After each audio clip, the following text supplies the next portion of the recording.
The British fighter jets have reportedly been given the green light to shoot down Russian aircraft over Syria. According to senior defense sources, the UK's Tornado aircraft operating in Iraq will be armed with air-to-air missiles that can intercept Russian warplanes. They say pilots have been allowed to fire at Russian jets if they think their lives depend on it.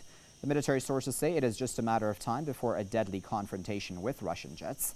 London is pushing for a parliamentary authorization to extend its airstrikes in Iraq to Syria, where Russia is bombing positions of Daesh terrorists. Well, to discuss that a bit further, I joined Mr. Fred Weir, who is a journalist and political commentator, and he's joining us live now via Skype from Moscow itself. How do you react to this? Is a standoff in the skies essentially inevitable at this point?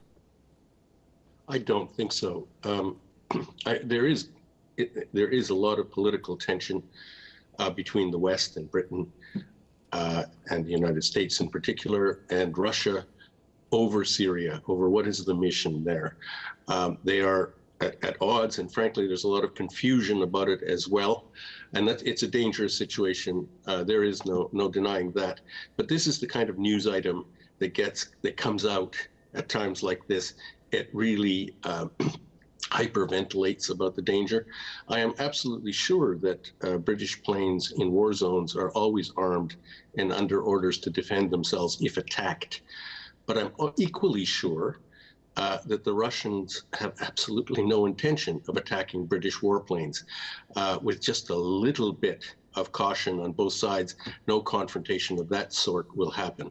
The problem is the political tensions and differences over what next, how to deal with this, whether the mission there is to overthrow Assad, defeat IS, or something in between.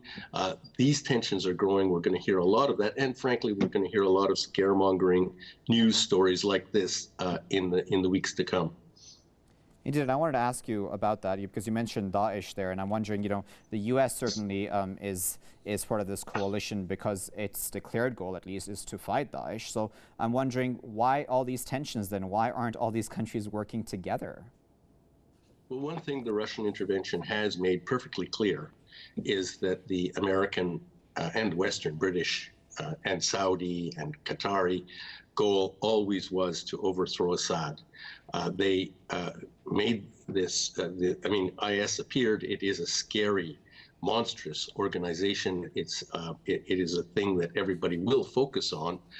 But the war against IS clearly is an add-on for the West, whereas the essential core goal that the CIA, we now learn, has been ramping up forces for was to overthrow Assad.